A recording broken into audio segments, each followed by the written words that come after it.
एक बार एक युवक गौतम बुद्ध के पास आया और गौतम बुद्ध से बोला कि हे बुद्ध, मेरे मन में इतने गंदे विचार क्यों आते हैं। मैं नहीं चाहता कि मेरे मन में गंदे विचार आए, पर मेरे मन में हमेशा काम वासना के विचार चलते रहते हैं और मैं इनके बारे में सोच सोच कर बहुत परेशान हूं। मेरी ऊर्जा और समय यह सब सोचने में ही नष्ट हो जाती है और इन सब के विचारों की वजह से मैं कभी भी शांत नहीं रह पाता और मैं हमेशा ही स्त्रियों को देखकर मोहित हो जाता हूं। इन विचारों को अपने आप को रोक ही नहीं पाता। बुद्ध मुस्कुराए और उन्होंने उस युवक से पूछा, क्या तुम्हें पता है यह काम वासना होती क्या है? फिर लड़के ने उत्तर दिया और कहा, बुद्ध, मैं यह तो नहीं जानता कि काम वासना होती क्या है, पर हां, यह जो भी है बहुत बुरी चीज है। फिर बुद्ध ने उस युवक से कहा कि सबसे पहले तो तुम्हें यह समझना है कि प्राकृतिक रूप से जो भी चीज हमारे अंदर है वह बुरी नहीं है। हमारे जीवन में उसकी कुछ ना कुछ जरूरत है। वासना कोई बुरी बात नहीं है। यह तो हमारे मन की एक भावना है जो हमें किसी ना किसी चीज की कमी का एहसास करवाती है और फिर हम उस चीज को पाने के लिए उस चीज की तरफ आकर्षित हो जाते हैं। जैसे अगर तुम्हारे पास धन की कमी है तो तुम में धन पाने की वासना उत्पन्न हो जाएगी। तो वासना कुछ और नहीं, बस एक प्रकार की कमी है जो कि एक प्रकार की जरूरत का एहसास है। और जब यह जरूरत शारीरिक हो तो हम इसे काम वासना का नाम देते हैं। युवक ने गौतम बुद्ध को कहा कि बुद्ध, मुझे काम वासना का मतलब तो समझ में आ गया, पर आप मुझे यह बताइए कि यह आती कहां से है और कैसे आती है। गौतम बुद्ध ने कहा कि काम वासना कहीं से आती नहीं है, यह तो हमारे अंदर ही होती है और इसका होना तो जरूरी भी है, तभी तो मानव जाति का विस्तार होगा। युवक ने कहा, जब यह हमारे अंदर ही है और जरूरी भी है तो फिर लोग इसे गलत क्यों बोलते हैं? बुद्ध ने कहा कि यही तो समस्या है। लोगों ने काम वासना को गलत तरीके से सोच लिया है।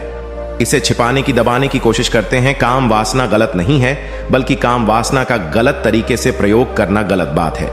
लोग जिससे प्रेम करते हैं बस उसी के लिए जीने लग जाते हैं, उसे पाना ही अपना लक्ष्य बना लेते हैं और उसी के बारे में हमेशा सोचते रहते हैं, पर यह सब गलत है। बुद्ध ने युवक से कहा, क्या तुम्हें पता है जानवरों में भी काम वासना होती है? युवक ने उत्तर दिया, हां बुद्ध, जानवरों में भी काम वासना होती है, क्योंकि जानवर भी तो आखिर अपनी पीढ़ी को आगे बढ़ाएंगे। बुद्ध ने कहा, तो फिर हम जानवरों की काम वासना को गलत क्यों नहीं कहते? युवक ने कहा, मुझे नहीं पता महात्मा, आप ही मुझे बताइए। गौतम बुद्ध ने कहा कि जानवर अपनी काम वासना का प्रयोग आनंद प्राप्ति के लिए नहीं करते, वह तो सिर्फ संतान उत्पन्न करने के लिए ही काम वासना का उपयोग करते हैं। जानवरों को प्रकृति ने इतनी समझ नहीं दी कि वह काम वासना को अपने सुख का आधार बना सके, जबकि मनुष्य अपनी समझ के बलबूते पर प्रकृति में पाई जाने वाली प्रत्येक वस्तु को अपने सुख के लिए प्रयोग करता है। हम इंसानों ने ही काम वासना को अपने सुख का साधन बना लिया है, जबकि प्रकृति ने तो हमें अपने वंश को आगे बढ़ाने के लिए दिया था, लेकिन इंसानों ने इसे अपने जीवन का परम लक्ष्य बना रखा है और इस तरह से काम वासना का भी लगाम हो जाना गलत है। युवक ने पूछा, महात्मा जी, ये काम वासना हम पर हावी क्यों होती है? तब गौतम बुद्ध ने कहा कि सुनो, अब जो मैं तुम्हें बताऊंगा उसे तुम ध्यानपूर्वक सुनना। काम वासना का सारा खेल तुम्हें समझ आ जाएगा, तुम्हें तुम्हारे सारे सवालों का जवाब मिल जाएगा। बस तुम्हें ध्यान से सुनकर समझना है। एक बार की बात है, एक आश्रम में गुरु और उनके शिष्य रहा करते थे, जो रोजाना आश्रम के बाहर स्थित गांव में भिक्षा लेने के लिए जाते थे। उस आश्रम का एक शिष्य जिस गांव में भिक्षा लेने जाता था, उस रास्ते में एक नदी पड़ती थी। एक दिन उसने देखा कि एक लड़का पेड़ के पीछे छिपा है। वह उस लड़के के पास गया और उससे जाकर बोला, भाई, तुम इस पेड़ के पीछे छिपकर क्या देख रहे हो? लड़के ने कहा, अरे तुझे नहीं दिख रहा कि मैं क्या देख रहा हूं?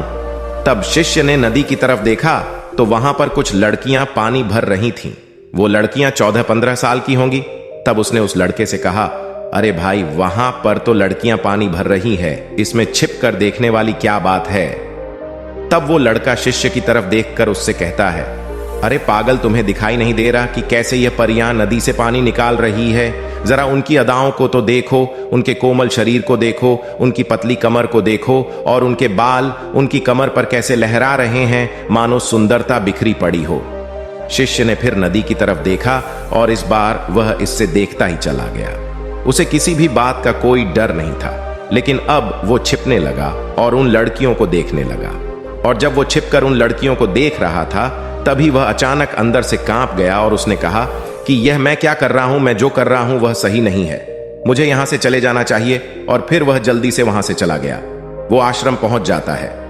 आश्रम जाकर वो अपने कार्यों में लग गया, लेकिन जो अब भी वह देख कर आया था वहीं उसकी आंखों के सामने बार बार आ रहा था। उसके मन में वही दृश्य चल रहा था।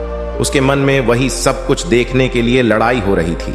उसका किसी भी काम में मन नहीं लग रहा था। सुबह होते ही वह रोज जल्दी ही भिक्षा के लिए आश्रम से निकल जाता और उस नदी के पास वाले पेड़ के पास जाता, और जहां पर वह लड़का पहले से मौजूद रहता था, उस लड़के के साथ मिलकर लड़कियों को छुप छुप कर देखता था।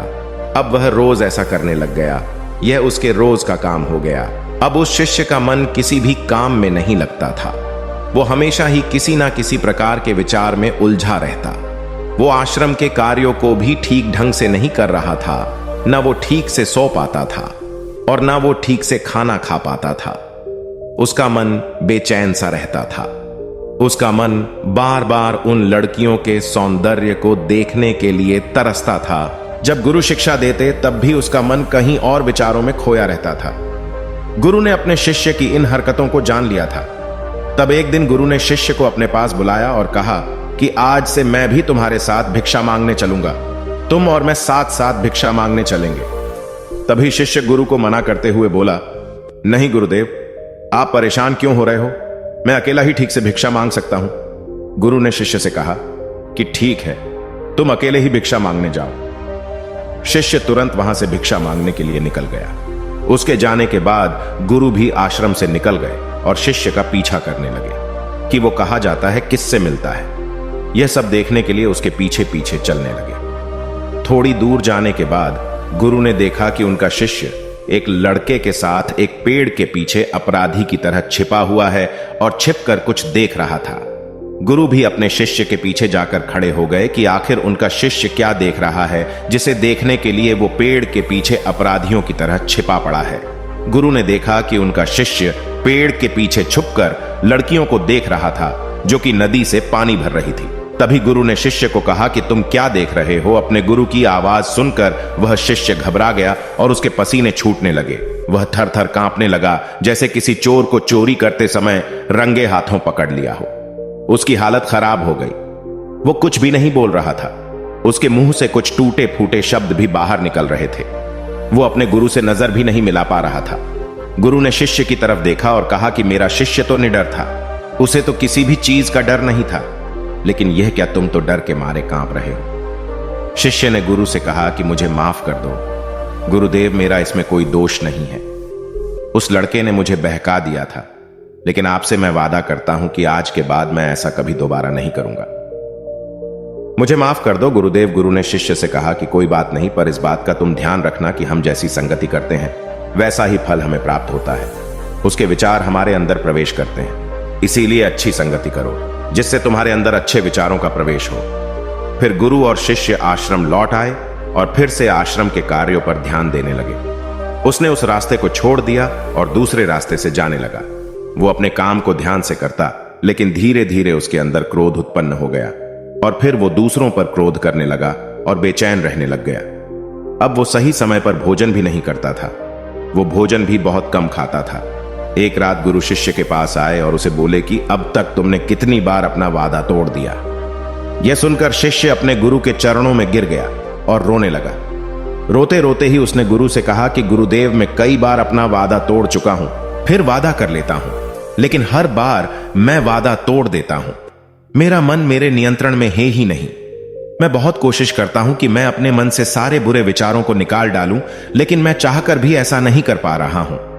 फिर गुरु ने शिष्य को कहा कि चलो मेरे साथ। गुरु शिष्य को आश्रम के बगीचे में लेकर गए और शिष्य से कहा कि देखो, यहां पर कुछ नालियां बनी हुई है जिससे नदी का पानी इन पौधों तक आ रहा है और यह पानी एक निरंतर भाव से बह रहा है। क्या तुम इस पानी के बहाव को रोक सकते हो?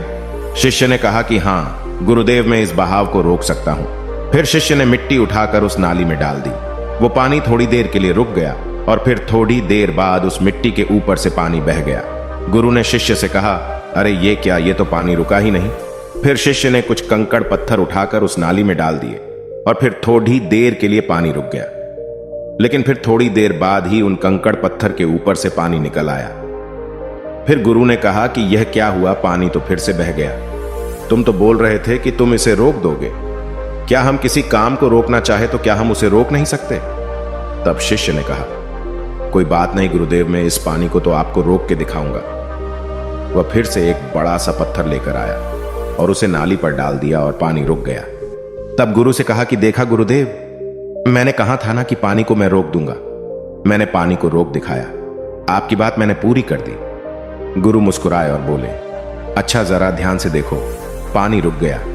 क्या वो तो पीछे की नाली तोड़कर बाहर आ गया और अगल बगल से बह रहा है, और ध्यान से देखो इस पत्थर को आगे भी आ गया और ये पानी अपना रास्ता बदलकर फिर से आगे की तरफ बह जाएगा। और फिर थोड़ी देर बाद ऐसा ही हुआ। फिर गुरु ने शिष्य को समझाया कि तुम्हारे साथ भी तो ऐसा ही चल रहा है। तुम बार बार प्रयास कर रहे हो, बड़े से बड़ा प्रयास कर रहे हो, पर हर बार तुम्हारा प्रयास टूट रहा है और यह हमेशा टूटता ही रहेगा। तुम कितना भी बड़ा पत्थर रख लो, लेकिन पानी तो अपना रास्ता बना ही लेगा। यह सब देखकर गुरु से कहा कि हे गुरुदेव, क्या कोई तरीका नहीं है जिससे मैं गंदे विचारों से बाहर निकल सकूं और यह मेरे मन में आए ही नहीं? गुरु शिष्य को एक नदी के पास ले गए जहां से उस बगीचे में पानी आ रहा था। गुरु ने शिष्य से कहा, वो पानी इसी नदी से जा रहा है। अगर हम यहीं से उस रास्ते को बंद कर दें जहां से पानी बगीचे में जा रहा है, अब क्या हम पानी को रोक नहीं सकते? शिष्य ने कहा कि हां गुरुदेव, अवश्य ऐसा हो सकता है। मैं इस पानी को यहीं से बंद कर देता हूं, तब आगे की नाली में पानी जाएगा ही नहीं और फिर बगीचे में पानी जाएगा ही नहीं। फिर से नदी से जाने वाले रास्ते को बहुत मेहनत करके पत्थर और मिट्टी डाल डालकर बंद कर दिया और गुरु से कहा कि गुरुदेव, मैंने पानी को बंद कर दिया है, अब यह पानी बगीचे में जाएगा ही नहीं। तब गुरु ने कहा कि अगर पानी बगीचे में नहीं जाएगा तो पेड़ पौधों को पानी कहां से मिलेगा? उन पेड़ पौधों को तो पानी की आवश्यकता है, और उन पेड़ पौधों में कुछ पेड़ पौधे तो ऐसे हैं जिनको रोज पानी की आवश्यकता है। वह तो मुरझाकर मर ही जाएंगे। उनका क्या होगा? पानी तो हमें खोलना ही होगा। शिष्य ने गुरु की बात सुनकर वापस नदी से जाने वाले पानी का रास्ता खोल दिया। तब गुरु ने शिष्य से पूछा कि अगर हम इस नदी के पूरे पानी को बगीचे की तरफ मोड़ दे तो क्या होगा? तब शिष्य ने जवाब दिया कि गुरुदेव, वहां पर जितने भी पेड़ पौधे हैं वो गलकर नष्ट हो जाएंगे, वहां पर कुछ नहीं बचेगा। फिर गुरु मुस्कुराए और बोले, तुम इस बात को समझो कि हमें किसी भी चीज को रोकना नहीं है, बस हमें हमेशा संतुलन बनाए रखना है। कम पानी से भी पौधे नष्ट होते हैं और ज्यादा पानी से भी पौधे नष्ट होते हैं। हमारा जीवन संतुलन से ही चलता है। गुरु ने शिष्य से कहा कि अगर मैं तुम्हें कहूं कि तुम आम के बारे में मत सोचो तो तुम्हारे मन में सबसे पहले किसका चित्र आएगा? शिष्य ने कहा कि गुरुदेव, मेरे मन में तो पहला चित्र आम का ही आएगा। गुरु ने कहा कि जब हम गंदे विचारों को जबरदस्ती रोकने का प्रयास करते हैं तो वह और मजबूती के साथ हमारे अंदर प्रवेश करते हैं और ज्यादा हमारे अंदर उठते हैं। इसीलिए हमें उन्हें कभी भी दबाने की कोशिश नहीं करनी चाहिए। फिर गुरु ने शिष्य को जाते हुए कहा कि हमारे गंदे विचार बुरे लोगों की संगति करने की वजह से भी आते हैं। कई बार क्या होता है कि कामुकता हमारे अंदर होती नहीं है, लेकिन कुछ अश्लील लोगों के साथ रहने की वजह से यह हमारे अंदर हावी हो जाती है। फिर शिष्य ने कहा कि गुरुदेव, आप सही कह रहे हैं, मैं अपने मार्ग से भटक गया था।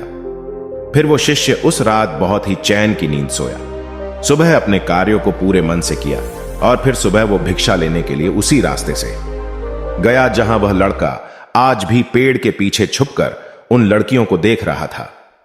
वो शिष्य नदी पर गया जहां वह लड़कियां पानी भर रही थीं। उसने उन लड़कियों से पानी मांगा। उन लड़कियों में से एक लड़की ने उसे पानी पिलाया और उस सन्यासी शिष्य के चरण छुए। शिष्य ने उसे आशीर्वाद दिया कि तुम्हारा कल्याण हो। उसका मन सकारात्मक ऊर्जा से भर गया। उसके चेहरे पर मुस्कान आ गई थी, जैसे कि उसे कुछ खोया हुआ वापस मिल गया हो। वह वापस अपने रास्ते से जाने लगा। तभी पीछे से वह लड़का आ गया जो पेड़ के पीछे छुपा हुआ था। वह शिष्य के पास आया और बोला कि क्या बात है, आज तो तुमने नजदीक से दर्शन कर लिए, तुम तो मुझसे भी आगे निकले। तब शिष्य ने कहा कि हम हमेशा दूसरे के दर्शन करने में ही व्यस्त रहते हैं, अपने दर्शन कर ही नहीं पाते। तुम कब तक इस पेड़ के पीछे छुपते रहोगे? किसी को पसंद करते हो तो उससे बोल दो, अगर वो भी तुम्हें पसंद करती है, और शादी कर लो। पर उससे पहले तुम कुछ बन जाओ तथा अपने आप को पहचान लो। ऐसे अपना समय बर्बाद मत करो। फिर वह लड़का रोज उससे मिलने लगा और उस लड़के ने नदी पर जाना छोड़ दिया। और फिर वो लड़का अपने जीवन में कुछ बनने के लिए संघर्ष करने लगा। तो तुमने देखा संगति का असर क्या होता है। अपनी संगति बदलो, अपने विचार बदलो। बुद्ध ने युवक से पूछा कि क्या तुम्हें तुम्हारे सारे सवालों का जवाब मिल गया? तब युवक ने कहा कि हां महात्मा जी, आपका बहुत बहुत धन्यवाद। तब गौतम बुद्ध ने युवक से कहा कि जब तुम्हारे मन में गंदे विचार आए तब आप अपने आप को दोषी मत मानो। यह शरीर है और यह सब इसमें हजारों वर्षों से सीखा है। यह केवल तुम्हारे सोच लेने से, शपथ लेने से यह टूटने वाला नहीं है, लेकिन तुम्हारे पास वो शक्ति है और वो ऊर्जा है जिसका तुम्हें संतुलन बनाए रखने के लिए उपयोग करना है। तुम एक जीवित ऊर्जा हो जो कुछ भी अनुभव करने के लिए स्वतंत्र हो, जो कुछ निर्माण करने के लिए स्वतंत्र हैं। इसीलिए तुम अपने आप को पहचानो। दोस्तों, आपको यह कहानी कैसी लगी हमें कमेंट करके जरूर बताना, और ऐसी ही और कहानियों के लिए सब्सक्राइब का बटन जरूर से दबा देना।